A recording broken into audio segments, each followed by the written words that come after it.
నమస్తే, welcome to Leo. మనతో ఉన్నారు సీనియర్ జర్నలిస్ట్ హేమసుందర్ గారు. సార్ నమస్తే. నమస్తే సార్, మనం చూసుకుంటే కుబేరా సంబంధించి ట్రైలర్ అయితే వచ్చేసింది. అయితే ఈ ట్రైలర్ చూస్తే మీకు ఏమనిపిస్తుంది? అది కాక శేఖర్ కమ్ల గారి మార్క్ మాత్రం గతంలో ఉన్న సినిమాల కన్నా చాలా విభిన్నంగా ఉంది. నిజంగా ఇది శేఖర్ కమ్ల గారి సినిమాలా కనిపిస్తుందా లేదా? ట్రైలర్కి మీరు ఇచ్చే మార్కులు ఏంటి? ఈ మాటనే నేనంటకన్నా నాగార్జునే అన్నాడు వేదిక మీద నిన్న కుబేరా ట్రైలర్ రిలీజ్ ఈవెంట్లో. ఇది మా సినిమా కాదు, ధనుష్ సినిమా కాదు, రష్మిక సినిమా కాదు, శేఖర్ కమ్ముల సినిమా అని. ఖచ్చితంగా ట్రైలర్ కూడా అలాగే ఉంది. శేఖర్ కమ్ముల అంటే ఒక మార్కు మన ఆనంద్ సినిమా దగ్గర నుంచి చూస్తున్నాం. ఈ సినిమాలో కూడా అది కనిపించింది. ముఖ్యంగా దీపక్ అనే పాత్ర నాగార్జున, దేవా అనే పాత్రని ధనుష్ పోషించారు. వీళ్ళిద్దరికి మధ్యలో క్లాష్ ఎందుకు వచ్చింది అనేదే దీంట్లో ప్రధాన ఎలిమెంటు. మనకి ట్రైలర్లో స్టార్టింగ్లో నాకు ఆయిల్ కావాలి, ఆ ఆయిల్కి ఎంత పవర్ ఉంది, అధికారంలో రాజకీయ పదవులను కూడా భ్రష్టుపట్టిస్తుంది, దింపేస్తుంది, పదవిచ్యుతం చేస్తుంది అని చెప్పాను. డైలాగులు ఉన్నాయి స్టార్టింగ్లోనే. అంటే నేను అనుకోవటం ఏంటంటే కథాపరంగా ఒక అనామకుని తీసుకొచ్చి అందరం ఎక్కిచ్చేయడం అనుకుంటున్నాను నేను. అంటే ఒక అనామకుడిగా ధనుష్ ఉంటే, బిచ్చిగాడిగా ఉంటే అతను తీసుకొచ్చి తన సామ్రాజ్యంలోకి తీసుకొచ్చి తర్వాత అతను తీసుకురావడం వల్ల వేరే చిక్కులు పట్టడం, అతని మీద ఇతను కక్ష కట్టడం లాంటి కాన్సెప్ట్ ఏదో ఉందనేదిగా నాకు అనిపిస్తుంది కథాపరంగా చూసుకుంటే. మళ్ళీ అతను అక్కడి నుంచి పారిపోతాడు కాబట్టి, అతను వెంటాడతాడు కాబట్టి ఈ పరిణామాలన్నీ కనిపిస్తున్నాయి. అయితే మనం చూసుకుంటే గతంలో కూడా కొంత ఏదైతే ప్రభుత్వాలకు సంబంధించి ఒక్కొక్కరికి అసలుకి వైట్ రేషన్ కార్డు ఉన్న వాళ్ళకి కూడా ఏదో ఒక పెద్ద జాబ్ ఉన్నట్టు, కలెక్టర్ జాబ్ ఉన్నట్టు కూడా కొంత అంటే డమ్మీ క్యాండిడేట్లు పెట్టి వాళ్ళపైన నడిపిస్తుంటారు. సో ఈ సినిమాకి సంబంధించి ఈ ట్రైలర్లో ఏదైతే ఉంటుందో కోట్లు అంటే ఎంత సార్ అని అడుగుతుంటాడు. అంటే 10 రూపాయలు కూడా సరిగ్గా చూడలేనటువంటి ఒక బిచ్చగాడు తన పేరు మీద కోట్లు ఉన్నట్టు. అంటే దీపక్ నాగార్జున గారు ఎవరైతే ఉన్నారో దేవా పేరు మీద ఈ యొక్క రాజకీయ పరమైనటువంటి కొంత ఆస్తులు కానీ లేదంటే నిధులు పెట్టినట్టు, ఆ నిధులకు సంబంధించి ఏదైతే తీసుకున్న తర్వాత ధనుష్ దీన్ని తీసుకొని వెళ్తున్నట్టు ఏదో సంథింగ్ స్టోరీ అయితే కనిపిస్తుంది. సో వాస్తవం చెప్పాలంటే కొన్ని కోట్లకు సంబంధించినట్టు ముడిపడినటువంటి ఒక రాజకీయపరమైన స్టోరీ కింద చూడాలంటారా? ఖచ్చితంగా రాజకీయపరమైన స్టోరీలో అంటే దీపక్ అహంకారపూరితమైన వ్యక్తి అనేది మనకు అనిపిస్తుంది. ఇక్కడ దాని డబ్బును అధికారం తప్పితే వేరే ఏముండవు, నీతి న్యాయం వేస్ట్ అనే మాటలు నాగార్జున నోటి నుంచి వచ్చినాయి కాబట్టి ఆ డబ్బున్న అహంకారిగా నాగార్జున పనిచేస్తాడు. లేదా ఒక అనామకుని తీసుకొచ్చి బినామీగా పెట్టుకున్న వాడుకుని ఉండాలి. అక్కడి నుంచి అతను పారిపోతాడు. అతనికి బిచ్చగాడు అడ్రస్ ఏముంటుంది అతనికి అనే డైలాగ్ కూడా ఉంది మనకి ఇక్కడ. అతను పట్టుకునే ప్రయత్నాలు జరుగుతూ ఉంటాయి. ఆ పట్టుకునే ప్రయత్నం దొరికాడా లేకపోతే నాగార్జున తన అహంకారానికి ఏమైనా బదులిచ్చాడా ధనుష్ దేవా అనే పాత్ర? ఎలా బదులు తీర్చుకున్నాడు? అతను కూడా ఒక సామ్రాజ్యాన్ని స్థాపించాడు డబ్బు సంపాదించి.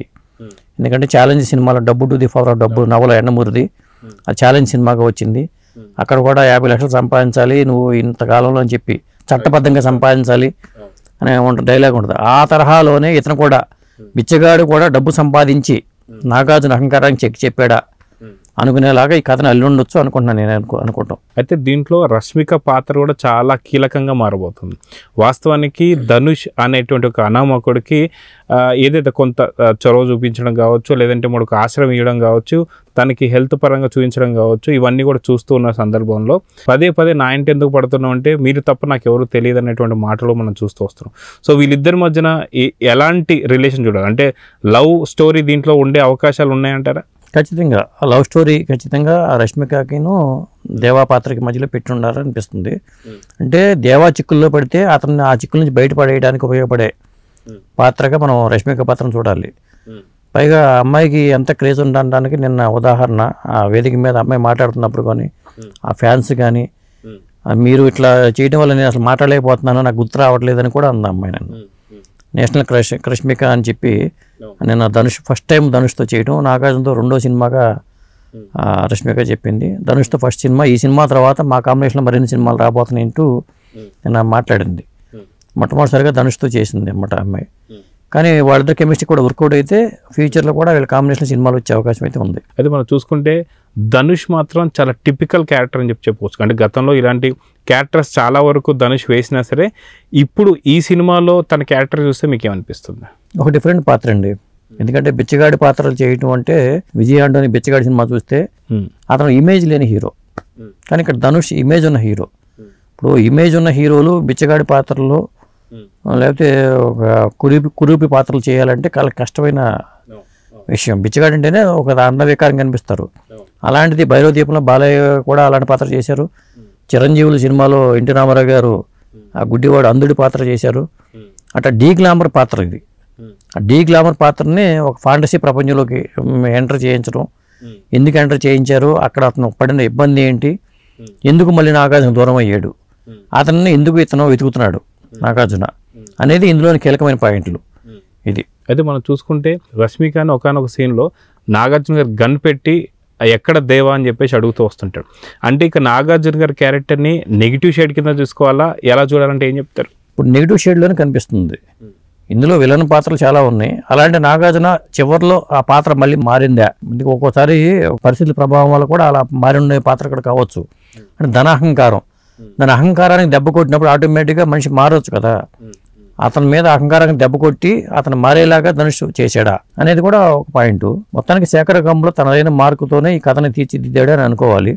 దీనికి దేవిశ్రీ ప్రసాద్ మ్యూజిక్ అనేది చాలా రికార్డింగ్ అనేది హైలైట్గా మారింది.